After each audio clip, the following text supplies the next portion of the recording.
আসসালামু আলাইকুম। আজকের ভিডিওটি হলো যে আমরা কি কাজ করি আসলে ওইটা নিয়ে। আজকে এই ফোনটা নিয়ে আসছে আমাদের এক পরিচিত টেকনিশিয়ান। সে রেফার করছে আমাদের কাছে আসার জন্য।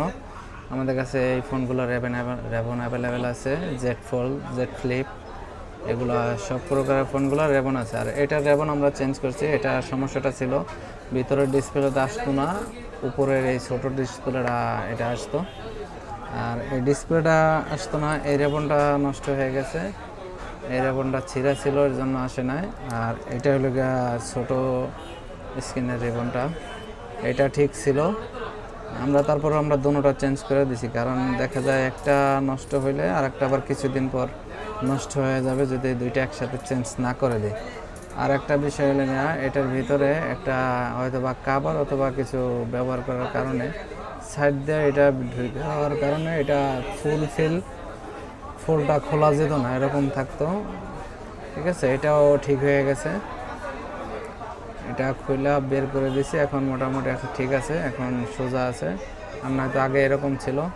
অনেক ধরনের ফোন আছে আপনার ফোল্ডগুলা পুরা খোলা যায় না, ফ্লিপগুলো ফুল, স্ক্রিনগুলো সোজা করা যায় না, এরকম হয়।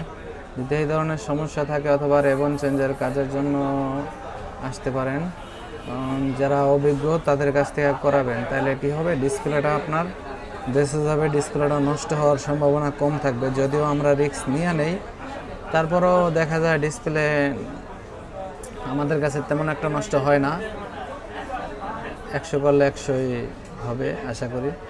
তারপর আমরা রিস্ক নিয়ে নেই।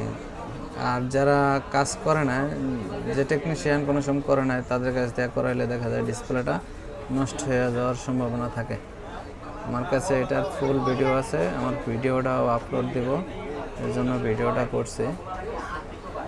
যাক, সবাই ভালো থাকবেন। আর আপনাদের কাছে যদি এই ধরনের কাজ থাকে, সীমিত প্রাইজের ভিতরে করাতে পারবেন। আমরা জেড ফোল্ড, জেড ফ্লিপ, এগুলো সব ধরনের কাজগুলো আমরা করি। তারপরে আইফোন, সকল প্রকারের কাজে করাতে পারবেন।